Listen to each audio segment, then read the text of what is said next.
Hi everyone, this is Bella from Unlock Your Design. It's time for a new Jinky horoscope where we also weave astrology and human design.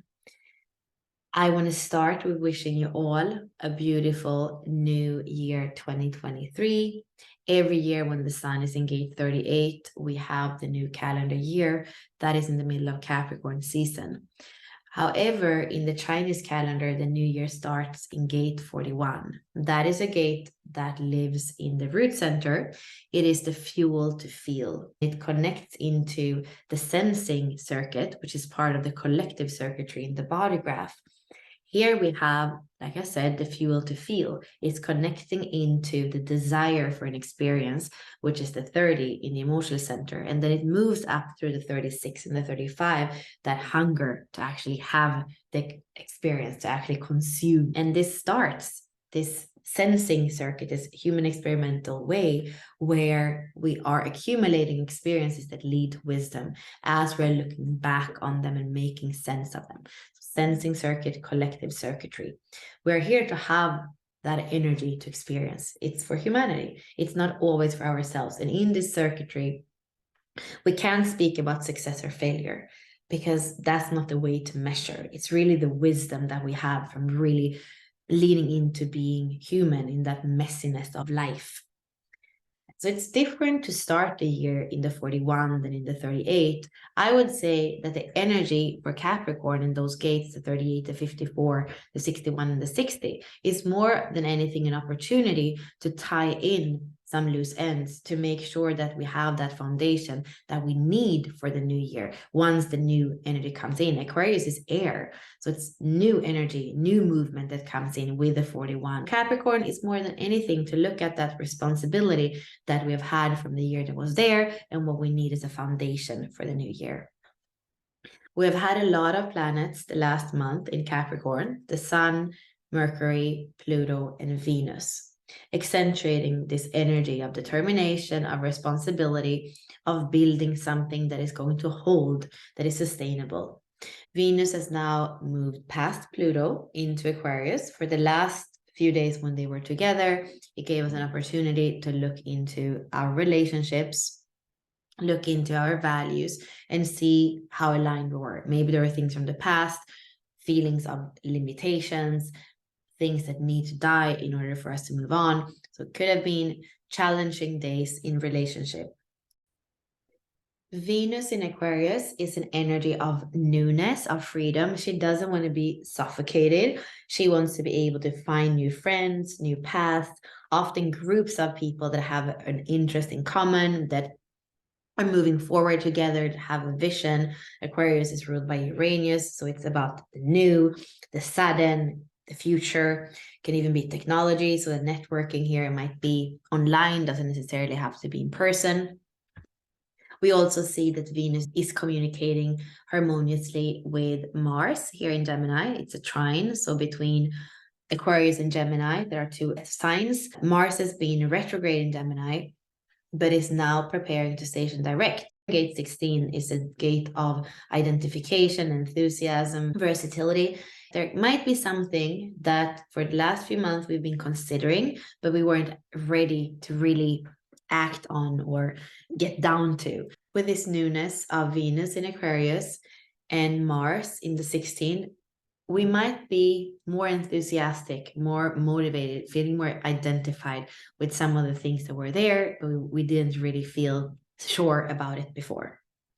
We have a trine here between the Sun connecting with the North Node and Uranus. And that also is pointing us towards the future, towards the things we don't really know, but we're ready to trust and orient towards.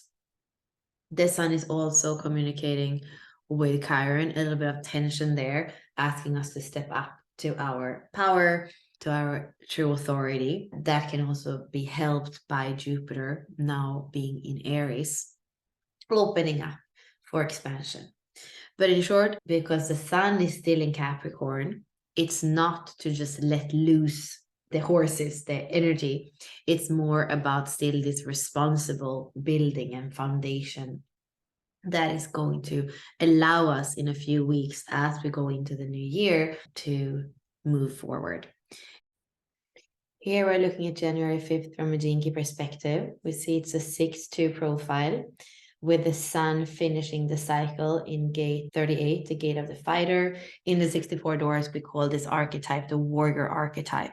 It is to use your energy for something that is on purpose. With the 6 line, you want to have a vision for the future. You want to trust that we can evolve together. So being around people that can hold a vision that's aligned with yours, that can hold a big perspective, that aren't bogged down in the everyday or in the personal, is important. It's definitely a day where there can be some misunderstanding, some struggle, some provocation. We're asked to be the big person, to remain mature.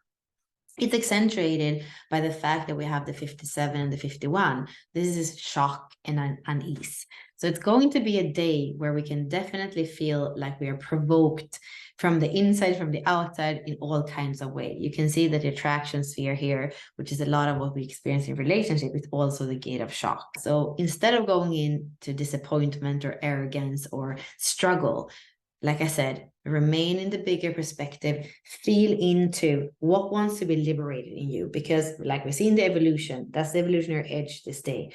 If instead of closing when you are provoked or when you're triggered, you can feel into when this has been an issue or a theme for you before and see what wants to be liberated, what wants to be surpassed, what wants to be transcended in you. That's really what the 39.6 is asking us. In the line companion, the 39.6 is called the troubleshooter, and it has a solution for everything. So in this day where there can be a lot of triggers, how can you actually find the solution eventually, finally, it feels. And as we're going towards a full moon on the 6th of January, I feel that some of this accentuation of energy, of agitation, of vibration is also because we want to arrive to that culmination where we can also let some things die. And you're going to see on the 6th that we're moving on to a new hexagram, which is going to be the 54.